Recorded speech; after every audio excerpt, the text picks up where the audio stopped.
Welcome to Alaska Weather, a production of Alaska Public Media and the National Weather Service, Alaska Region. Produced and broadcast daily from the studios of KAKM, Alaska Weather provides complete forecasts, public, marine, and aviation for all of Alaska. Alaska Weather is made possible by the following sponsors. Independence Day is a wonderful time to celebrate our nation's birthday. Summer is in full swing, and it's time to enjoy a few days off with family and friends. But remember, when you are celebrating, you must be fire-wise. Fireworks are illegal within the municipality of Anchorage and Chugach State Park. This is to protect you, your family, and your home from the very real threat of wildfires. Help us help you this fire season. Please obey the law and do not use fireworks.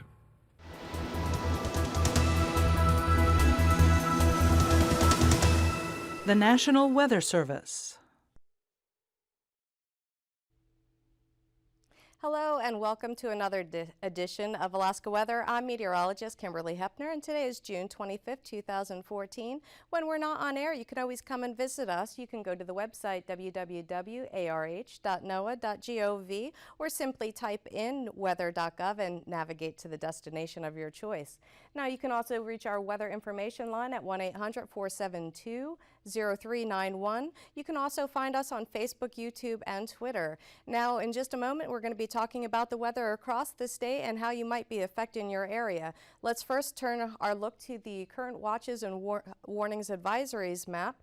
And what I have up here are watches in orange and the advisory in yellow. We have some flood advisories across the eastern Talkeetna Range, including Denali, as we're going to be seeing some rain over the next 24 to 30 hours. And we also have watches out for the upper and middle Tanana valleys and the Susitna Valley. So be on the lookout for updates for these, as these may change over into warnings. So if you're in these areas, be sure to come back and visit us on our website or join us again for our next edition tomorrow evening at 5:30.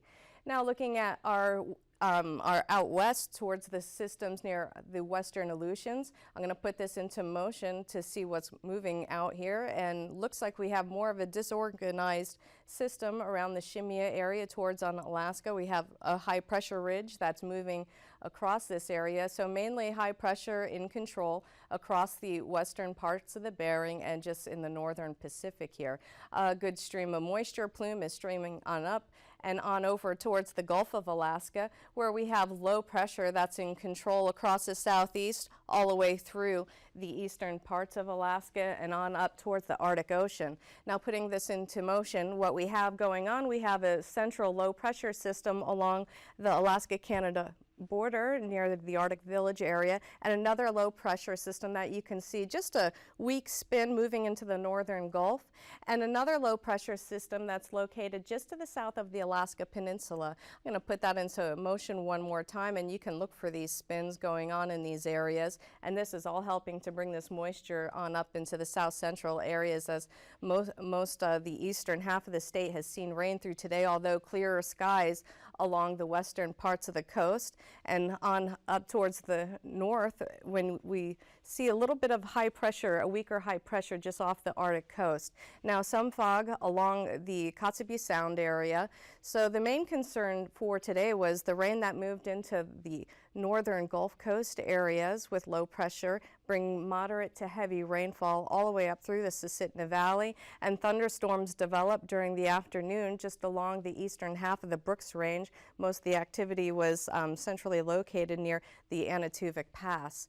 Now we do have some light showers just off the southeastern coast, but just partly cloudy skies mainly over the inner channels, and across the western parts of the state some clearing and warm temperatures, warmed up very nicely. We'll get to that in just a moment. Now the low pressure system in the northern Pacific is going to be the next system that continues to help bring this moisture up through the Susitna Valley and the upper Tanana valleys, and that is why we're looking at those watches continuing. For the upper Tanana and middle Tanana valleys, we're seeing those out through Saturday. Now along the Bering, mainly foggy conditions, patchy fog along the Pribilofs, and then dense fog all the way across the western part of the Aleutians as high pressure is controlled and continuing to build across the western Aleutians. And as we look at your forecast through tonight, we'll have this fog just continuing to shift a little bit further to the east, some light showers across the central and eastern part of the Aleutians.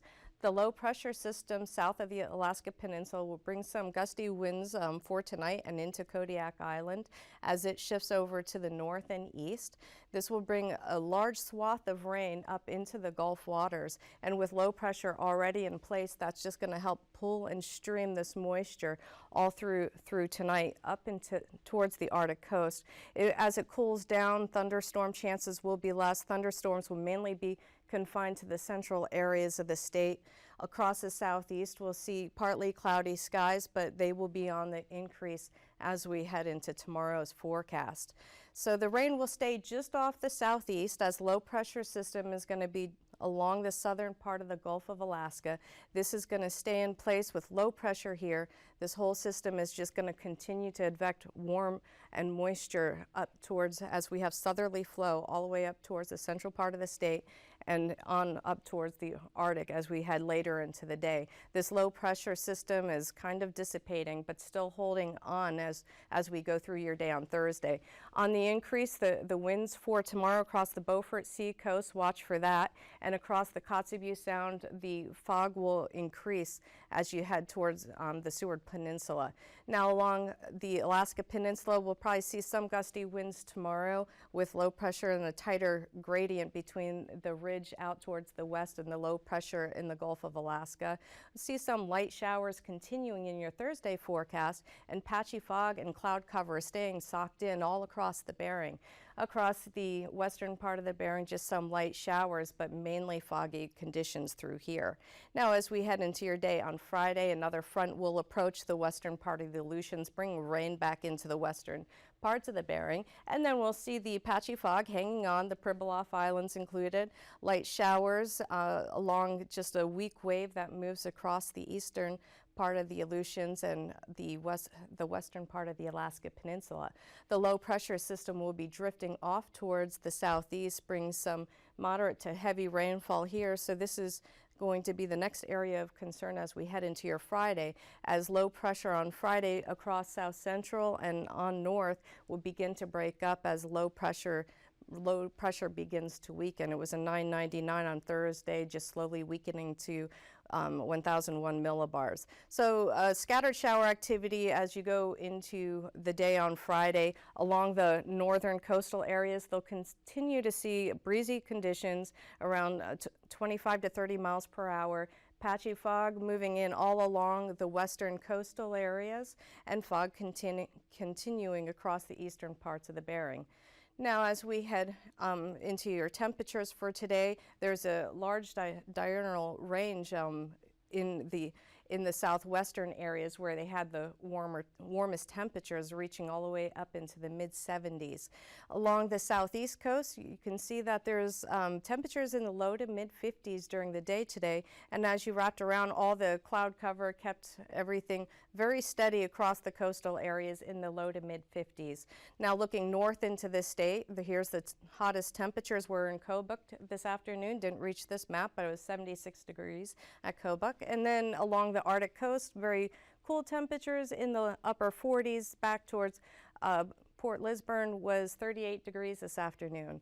And then mild conditions along the coastal areas in the upper 40s to lower 50s. And the southwestern areas saw all the way up into the upper 60s. King Salmon at 72, very warm across here. Along the Alaska Peninsula, cloudy conditions kept them just below 60 degrees and near 50 for the rest of the Aleutian chain. Now looking at your low temperatures for tonight, in the lower 40s for much of the Aleutians, and back down into the 40s for the southwestern areas, and along the Arctic coast, the only areas seeing in the lower 30s tonight. Across the central and northern Gulfs, the central part of the state and the northern Gulf, see temperatures dropping into the mid-40s to lower 50s, the warmest across the interior parts of the state. And then across the southeast, temperatures will drop down into the upper 40s to lower 50s.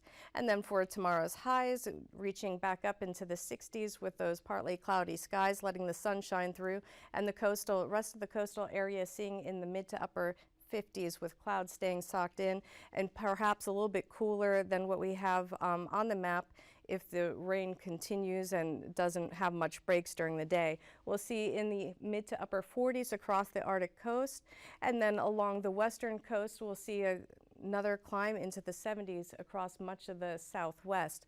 The Aleutians will see into the upper 40s to mid 50s across the Alaska Peninsula.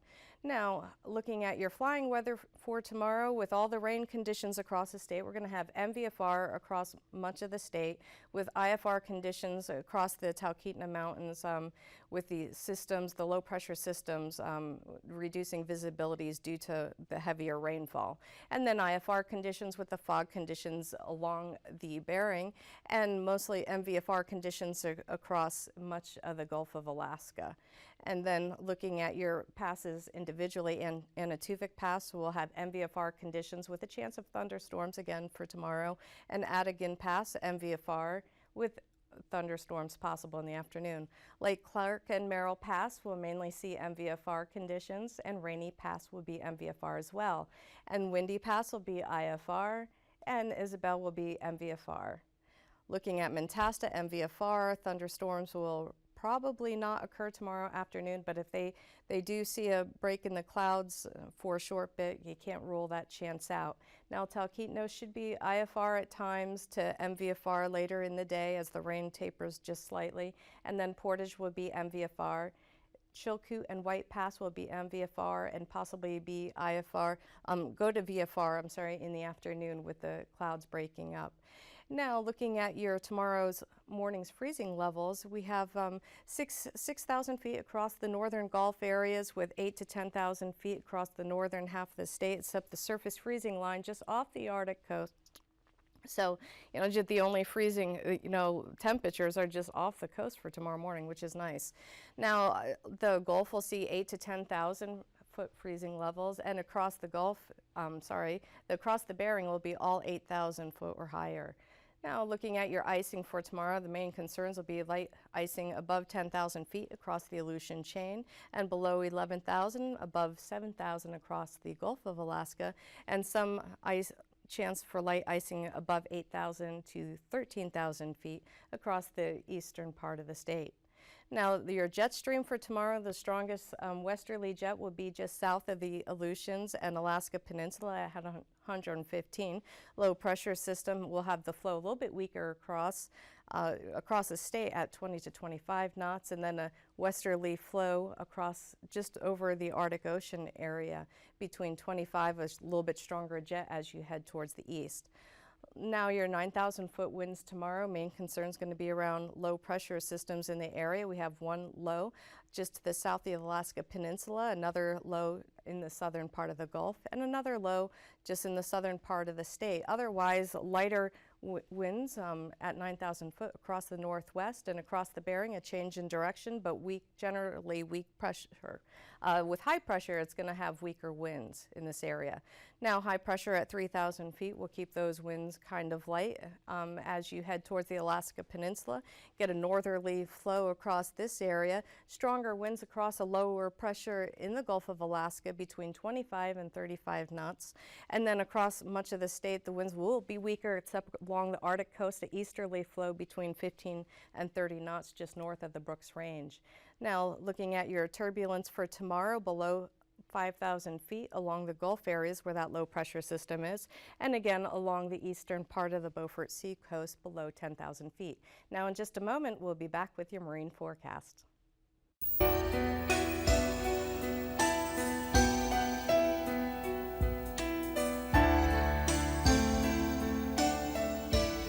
During the past week, you have probably heard at least one news story about a missing hiker, a fisherman, or a pilot and passengers. If that missing person is someday you, the next 7 minutes, the length of this video, can make a difference in whether you live or die.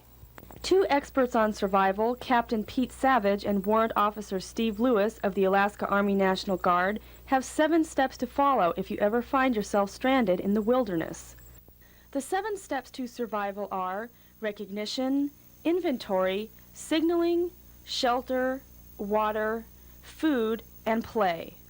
Hey, when you ever find yourself in a survival situation, you kind of want to think of the 7 steps of survival to kind of get you in the right flow and get you moving in the right direction to successfully survive a situation that you might not otherwise do. Recognition is probably one of the most important steps in a survival situation, because that's knowing that you're getting yourself into a bad situation and going, hey, am I starting to get hypothermic? Am I cold?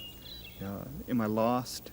Am I somewhere I shouldn't be? And do I need to hunker down for the night? And so I'll make sure that I can survive the night and survive the next couple of days, if that's how long it's going to take me to get out of this specific situation or to get rescued. The second step to survival is inventory. That's checking every pocket, bag, and the surrounding area for anything that can help you survive. Inventory is also very important, because there's been some instances I've read about up in Fairbanks where a lady was with her couple of kids, and she was out for, I don't remember the specific amount of time, but it was significant, and she couldn't start a fire because she didn't have any matches. And then when she was at home going through her stuff to throw it in the wash, I heard she came up with a little lighter in her pocket she didn't even know about. And the situation could be even worse than that. So make sure you check all your pockets, check all your survival gear and all the little pockets in your pack and so on. Look for anything that might be useful, and never throw anything away. You can imagine that a safety clip might seem insignificant at one point, but a day later it could be something to tie your jacket back together if a zipper broke.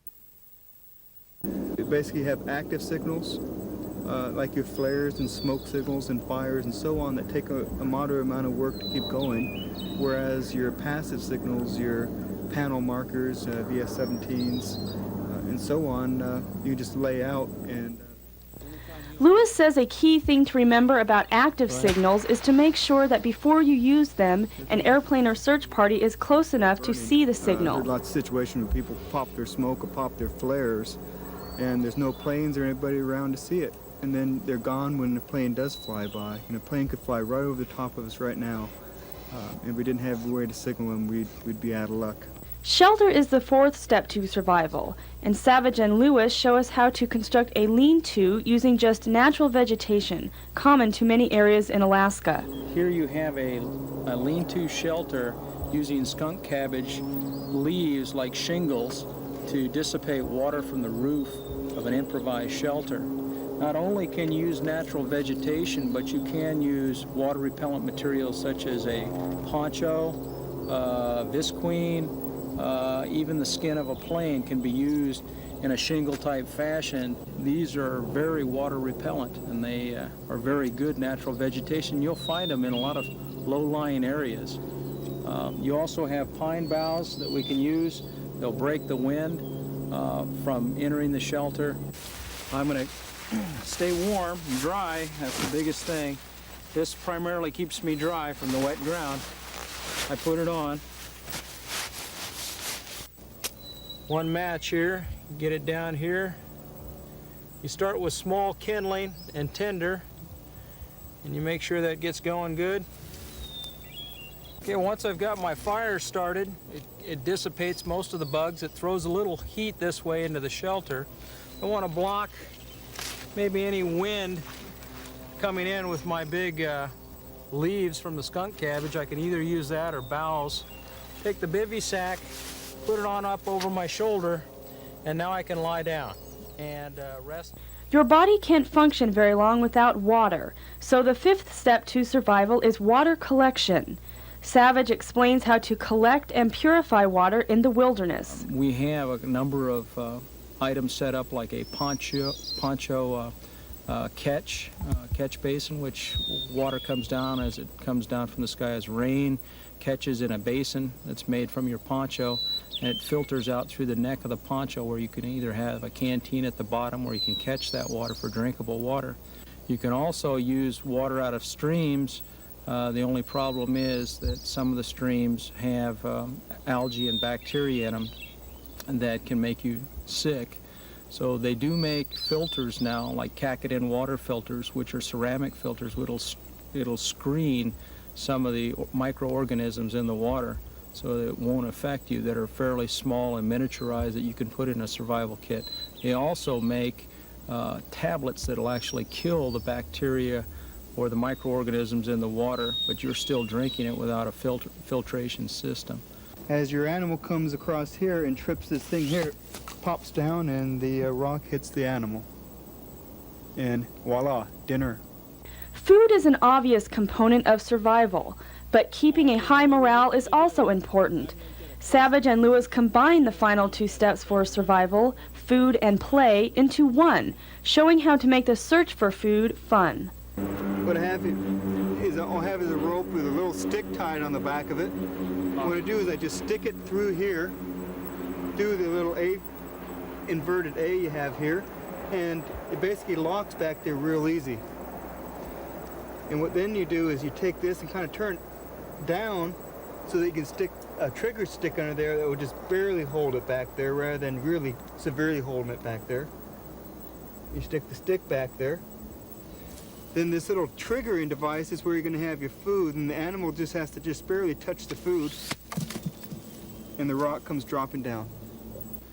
What you see here is a rabbit coming down the game trail. You'll look at the snare that has the piece of peanut butter. My hand, being the animal, will go ahead and grab the bait stick where the morsel is, and he thinks he's going to get away with it, but as he trips it, he gets caught. I'm caught on the wire. You can see this wire here that's to the stick, and I can't get away.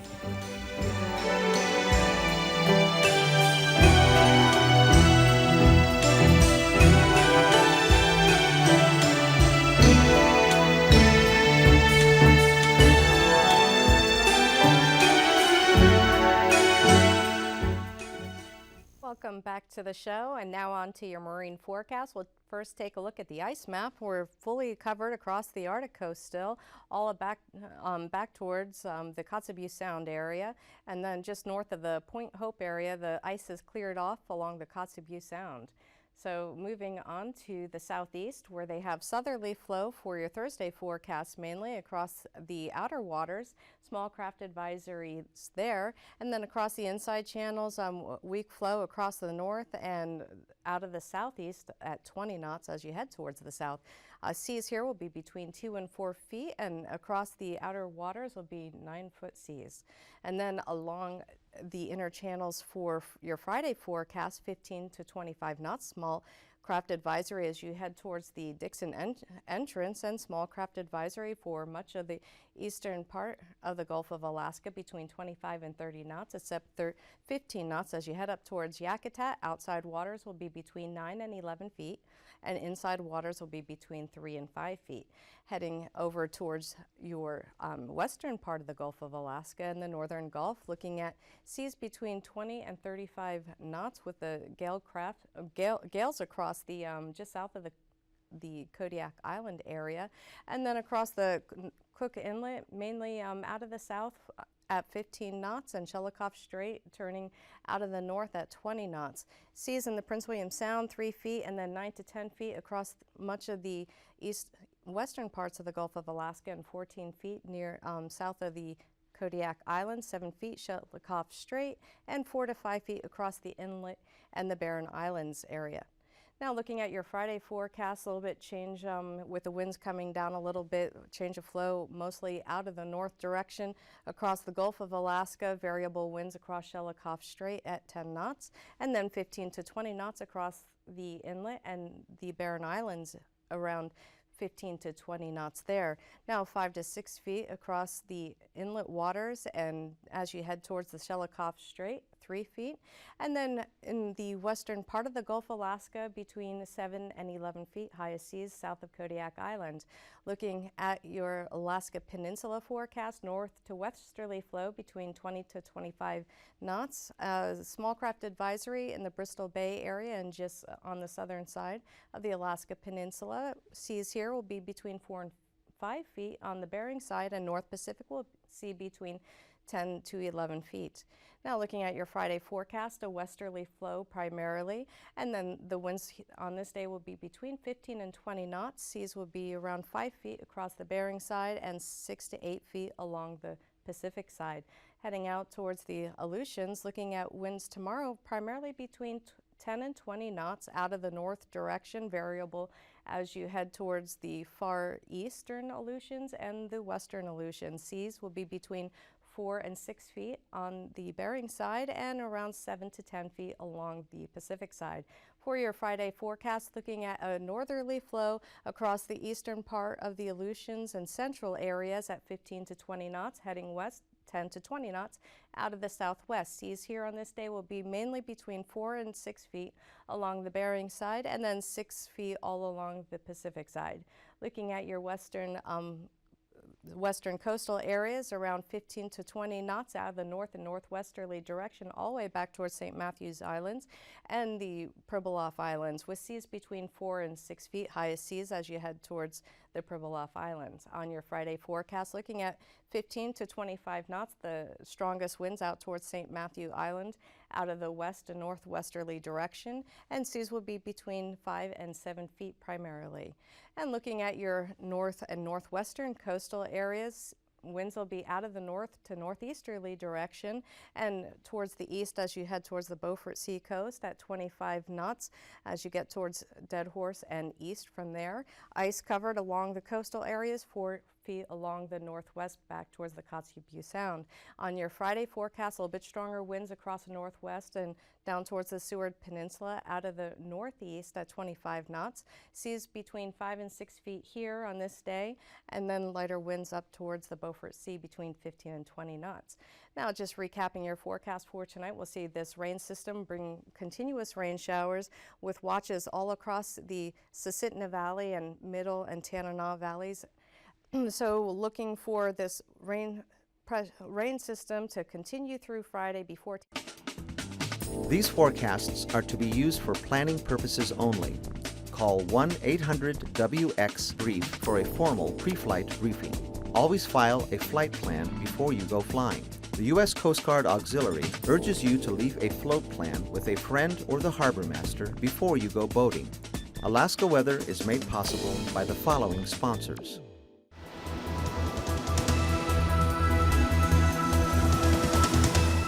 The National Weather Service.